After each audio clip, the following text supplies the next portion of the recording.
Hi friends, ಪರ್ಫೆಕ್ಟಾಗಿ hotel style ಯಾವ ಥರ ದೋಸೆ ಮಾಡೋದಂತ ಮೊದಲಿಗೆ ಒಂದು ಗ್ಲಾಸ್ ಅಕ್ಕಿ ತೊಗೊಂಡಿದ್ದೀನಿ.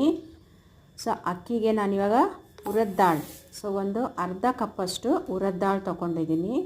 ಇದಕ್ಕೆ ನಾನಿವಾಗ 1 ಟೇಬಲ್ ಸ್ಪೂನಷ್ಟು ಕಡಲೆಬೇಳೆ ಹಾಕ್ಕೊಳ್ತಾ ಇದ್ದೀನಿ.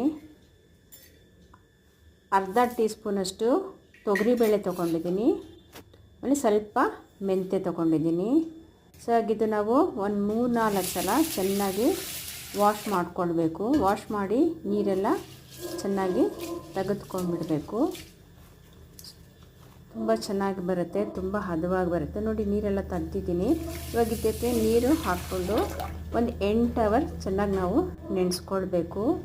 ಸೊ ಇವಾಗ 8 ಅವರ್ ಆಗಿದೆ ಇದು. ಸೊ 8 ಅವರ್ ಆಗಿದ ತಕ್ಷಣ ನೀವು ಇವಾಗ ಇದಕ್ಕೆ ಅವಲಕ್ಕಿನೂ ಹಾಕ್ತಾಯಿದ್ದೀನಿ. ನಾನು ಇವಾಗ ಮೊದಲೇ ಹಾಕ್ಬೋದು, ಇಲ್ಲ 2 ಟೇಬಲ್ ಸ್ಪೂನಷ್ಟು ಅವಲಕ್ಕಿ ಕೂಡ ಹಾಕ್ಕೊಂಡಿದ್ದೀನಿ. ಇವಾಗ ನೀರೆಲ್ಲ ಚೆನ್ನಾಗಿ ಬಗ್ಸ್ಕೊಂಡ್ಬಿಡೋಣ. ಸೊ ನೀರೆಲ್ಲ ಚೆನ್ನಾಗಿ ತೆಗ್ದಾದ್ಮೇಲೆ ನೀವು ಆ ನೀರು ಬೇಕಾದರೆ ತಿರ್ಗಾ ಯೂಸ್ ಮಾಡ್ಕೋಬೋದು ಗ್ರೈಂಡ್ ಮಾಡುವಾಗ. ಸೊ ಇವಾಗ ಏನು ನಾನು ನೆನೆಸಿದ್ದೀನಿ, ಅಕ್ಕಿ ಬೇಳೆ, ತೊಗರಿಬೇಳೆ, ಕಡಲೆಬೇಳೆ, ಮೇಥಿ ಎಲ್ಲನೂ ನಾನು ಮಿಕ್ಸಿಯಲ್ಲಿ ಹಾಕ್ಕೊಳ್ತಾ ಇದ್ದೀನಿ. ಸೊ ಇದಕ್ಕೆ ನಾನಿವಾಗ ಸ್ವಲ್ಪ ನೀರು ಹಾಕ್ಕೊಳ್ತೀನಿ. ರುಬ್ಬಕ್ಕೆ ದೋಸೆ ಅದೇ ಹಿಟ್ಟಕ್ಕೆ ನೀವು ಯಾವ ಥರ ಹಾಕ್ತೀರೋ ಅದೇ ಥರನೇ ಇದಕ್ಕೂ.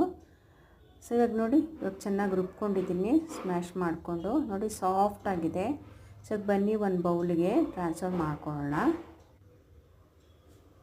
ಸೊ ಇವಾಗ ನೀವು ನೋಡು, ಇದು ಏನು ಸಾಫ್ಟ್ ನೋಡಿ, ಎಷ್ಟು ಸಾಫ್ಟಾಗಿ, ಎಷ್ಟು ತೆಳುಗೆ ಹಿಟ್ಟು ಬಂದಿದೆ. ಈ ಹದಕ್ಕೆ ಬಂದರೆ ನಿಮಗೆ ಪರ್ಫೆಕ್ಟಾಗಿ ನಿಮಗೆ ದೋಸೆ ತುಂಬ ಚೆನ್ನಾಗಿ ಬರುತ್ತೆ. ಸೊ ಇದು ನೀರು ಸ್ವಲ್ಪ ಮಿಕ್ಸಿನ ಹಾಕ್ಕೊಂಡು ಸ್ವಲ್ಪ ತೊಳ್ಕೊಂಡು ಅದನ್ನು ಕೂಡ ಹಾಕ್ಬೋದು. ಸೊ ನಾವು ಚೆನ್ನಾಗಿ ಕಲಿಸ್ಕೊಳ್ಳೋಣ, ಎಲ್ಲ ಮಿಕ್ಸ್ ಆಗಲಿ ಚೆನ್ನಾಗಿ. ಸೊ ಮಿಕ್ಸ್ ಆಗಿದ್ರೆ ನಿಮಗೆ ಬ್ಯಾಟರ್ ಕೂಡ ತುಂಬ ಚೆನ್ನಾಗಿ ಬರುತ್ತೆ. ನೋಡಿ ಎಷ್ಟು ಚೆನ್ನಾಗಿದೆ. ಇದರಲ್ಲಿ ನೀವು ದೋಸೆ ಹಾಕಿದ್ರೂ ತುಂಬ ಚೆನ್ನಾಗಿ ಬರುತ್ತೆ.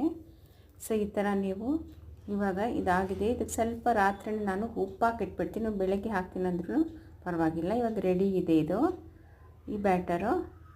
ಸೊ ಇವಾಗ ನೀವು ನೆಕ್ಸ್ಟ್ ಯಾವಾಗ ಹಾಕ್ಕೋಬೇಕೋ ಒಂದು 5 ಅವರ್ ಬಿಟ್ಬಿಟ್ಟು ಹಾಕ್ಕೋಬೋದು. Thank you for watching.